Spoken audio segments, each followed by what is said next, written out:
अस्सलाम वालेकुम, मोहम्मद तैयब। आज हमारी वीडियो का टॉपिक है understanding of sales for non sales managers.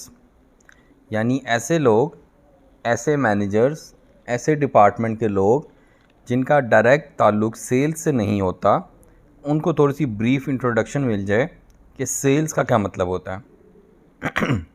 आमतौर पे फाइनेंस फॉर नॉन फाइनेंस का टॉपिक होता है कि जी ऐसे लोग जो कोई फ़ाइनेंस से ताल्लुक़ नहीं रखते, उनको बताया जाए कि फ़ाइनेंस क्या होती है।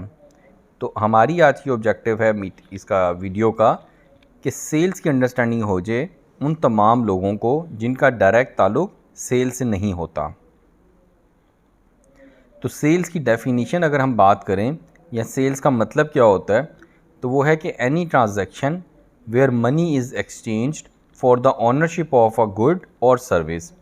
यानी हर वो ट्रांजैक्शन, हर वो काम जिसके अंदर पैसे को आप दें और या तो कोई चीज़ लें और या फिर कोई सर्विस लें, तो उसको सेल्स कहा जाता है। सेल्स मैनेजमेंट क्या होती है? The best sales managers are able to grasp the latest sales technologies and leverage their best practices to help their teams to increase your sales value. यानी सेल्स मैनेजर्स ऐसे लोग होते हैं कि जो लेटेस्ट टेक्नोलॉजीज़ वगैरह से फ़ायदा उठाते हैं और फिर वो अपनी टीम को डेवलप करते हैं और फिर उससे सेल्स की अच्छी वैल्यू लाते हैं। हाई सेल्स होंगी तो प्रॉफिट भी ज़्यादा होगा और कस्टमर्स भी ज़्यादा होंगे।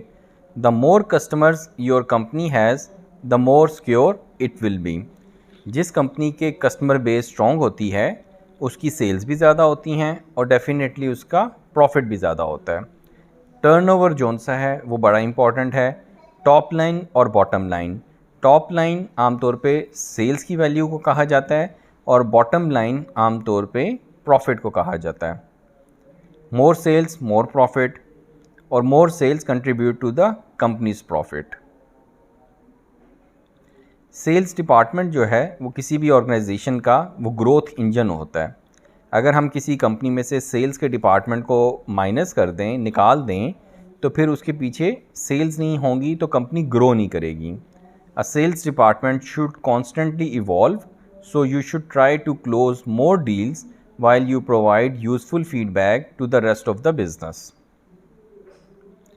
लेकिन सेल्स में हमें एक चीज़ का ख्याल रखना चाहिए, वो है कॉस्ट ऑफ डूइंग बिजनेस, यानी CODP जिसको कहा जाता है, कॉस्ट ऑफ डूइंग बिजनेस।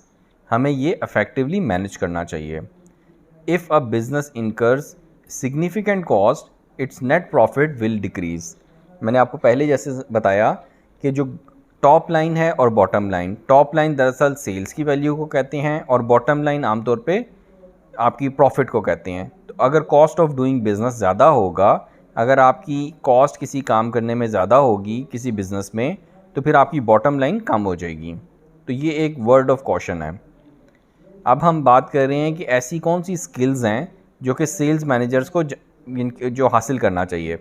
उसमें सबसे पहली है बिज़नेस एक्यूमेन, यानी अंडरस्टैंडिंग कि कारोबार है क्या।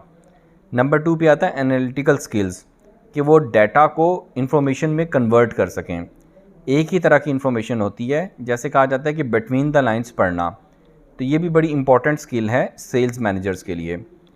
तीसरी स्किल है कोचिंग एंड मेंटोरिंग, यानी अपने कोलीग्स, अपने सबॉर्डिनेट्स को ऑन जॉब क्लासरूम ट्रेनिंग देना, समझाना और उनको कोचिंग करना। Planning, organising, staffing, leading, controlling, जो मैनेजमेंट के 5 पिलर्स हैं। प्लानिंग अच्छी होनी चाहिए, organising, staffing, leading, controlling, right man for the right job, control factors, ये सारे इंपॉर्टेंट हैं। कम्युनिकेशन स्किल्स, यानी कि अपनी वो बात को कैसे अच्छे तरीके से समझा पाते हैं, अपने विजन को अल्फाज का रूप दे सकते हैं। चेंज कैटलिस्ट, स्टबन तो नहीं है, फिक्स्ड माइंडसेट तो नहीं है, चेंज कैटलिस्ट हैं, चेंज वो यानी कि कैन डू एटीट्यूड है। लीडरशिप, यानी कि वो अपनी बात को कैसे समझाएंगे, कैसे टीम को लेके चलेंगे। टीम मैनेजमेंट, इंडिविजुअल्स तो नहीं है, टीम वर्क करते हैं। Training and development of teams, कि अपनी टीम को ग्रो करते हैं। तो ये कुछ स्किल्स हैं जो सेल्स मैनेजर्स के लिए ज़रूरी हैं। हमने कोशिश की है कि ब्रीफ सी आपको बताया जाए, और ये उन लोगों के लिए ज़्यादा ज़रूरी है जो सेल्स से ताल्लुक़ नहीं रखते, टेक्निकल बैकग्राउंड हो, इंजीनियर्स हों, डॉक्टर्स हों या कोई और प्रोडक्शन से रिलेटेड हों, तो उनको सेल्स की बेसिक चीज़ों का पता चल सके। ये जो स्किल्स हैं इसकी हम आइंदा इंशाल्लाह ताला अलग-अलग वीडियोज़ भी बनाएंगे ताकि आप लोगों को ज़्यादा इसके बारे में इन्फॉर्मेशन मिले। अगर आपको ये चीज़ें अच्छी लगी हों तो आप कमेंट्स सेक्शन में अपना फ़ीडबैक दीजिएगा। अगर ये सीरीज़ अच्छी लगी हो तो चैनल को सब्सक्राइब कीजिएगा। Thank you so much for your time.